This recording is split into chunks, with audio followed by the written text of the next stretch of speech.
আসসালামু আলাইকুম। আপনাদের সবাইকে হাফ মিনিট রেসিপির পক্ষ থেকে শুভেচ্ছা অভিনন্দন। আজ 18 জুলাই, রোজ শনিবার 2026।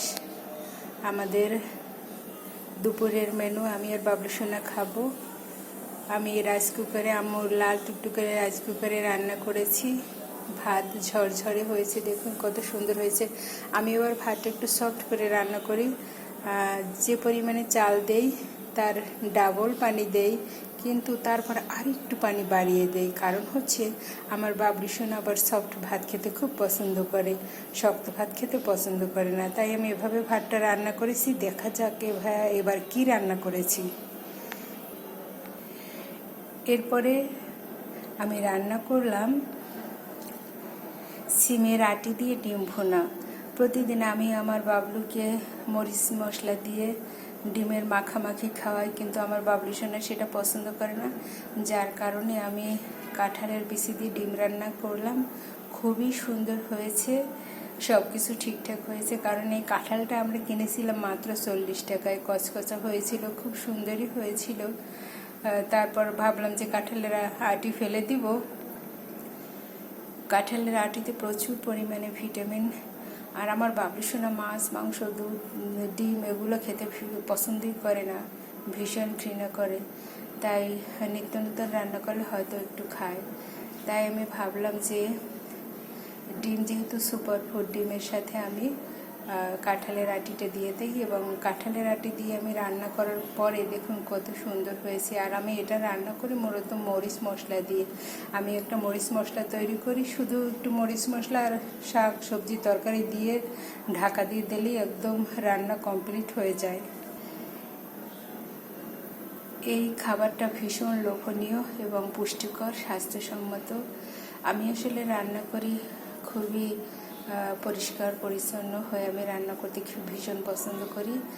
আর দেখুন আমার রান্না আমার বাবলু সোনা খেতে ভীষণ পছন্দ করে। আমার 3টে ময়না পাখি আছে, তারা তো ভীষণ পছন্দ করে। তারা আমাদের ডাকছে, মিস করছে, তাদেরও আমরা খুব মিস করি।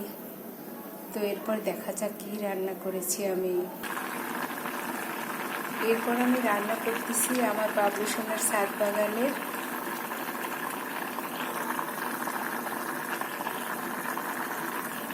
পুঁই শাক। আমি একটু ঘুমিয়ে পড়েছিলাম। আমার বাবলু সোনা এত ভদ্র, আমাকে উঠায়নি।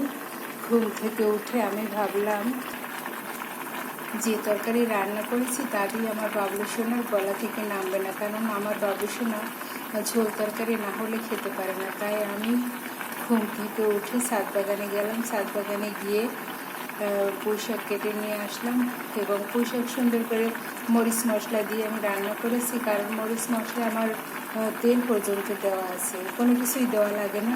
যার কারণে একটু মরিচ মশলা বাগার দিয়ে আমি শাকটা দিয়ে দিলাম। দেখুন এখন টকবক করে ফুটতেছে। মনে হচ্ছে আমাদের পিঠে দারুণ ক্ষুধা লেগেছে, কিন্তু কিছু করার নেই। আম্মু সোনা থাকলে তো ঠিকঠাক মতো ভাত খাওয়াতো। আম্মু সোনা অনেক দূরে, আমরাও শাকসবজি খাওয়া দাওয়া করে ইনশাল্লাহ আম্মুর কাছে চলে যাবো। আম্মুর কাছে গেলেই শান্তি। আম্মুকে ভীষণ মিস করি। আম্মু ছাদ বাগানের খাবার খেতে ভীষণ ভালোবাসেন। এই যে দেখুন টকবক করে ফুটছে, কিছুক্ষণ পরে আমি তুলে ফেলবো। আর এই যে লাল পুঁই শাকটা খেতে আমার কাছে এত ভালো লাগে। লাল পুঁই শাক থাকলে আমার আর কোনো তরকারিরই দরকার হয় না। লাল পুঁই শাক এতটা পুষ্টিকর। এবং আমার বাবলু সোনার ছাদ বাগানের যে কোনো শাকসবজি তরি তরকারি লবণ দিয়ে সিদ্ধ করলেও খুব দারুণ লাগে। আমি তো বাহিরের শাকসবজি খেতে চাই না। বাবলু সোনা আমার জন্য অনেক শাকসবজি লাগিয়েছেন, এই জন্য বাবলু সোনার জন্য সবসময় দোয়া করি। আর পুঁই শাক আমার ময়না পাখি, আমার সাধু সোনার তো ভীষণ পছন্দ। সে পুঁই শাক খেতে এত বেশি পছন্দ করে। এমনি শাকসবজি খায় না, কিন্তু মাম্মামের ছাদ বাগানের পুঁই শাক রান্না করলে আমার আব্বু সুন্দর ভাত খাবে। তারপর সে খালি খেতে পছন্দ করে। দেখুন কত সুন্দর টকবক করে ফুটছে। আমার এই যে রান্না বান্নার যে একটা শব্দ হয়, সেই শব্দটা আমার ভীষণ ভালো লাগে, কিন্তু আমার বৃষ্টির শব্দ একদম ভালো লাগে না। এখন রান্না হয়ে আসছে, গরম গরম আমি আর বাবু সোনা খাবো। আপনারা কে কে পুঁই শাক খেতে পছন্দ করেন আমাদের সাথে খেতে পারেন। সবাই ভালো থাকুন, সুস্থ থাকুন। আল্লাহ হাফেজ।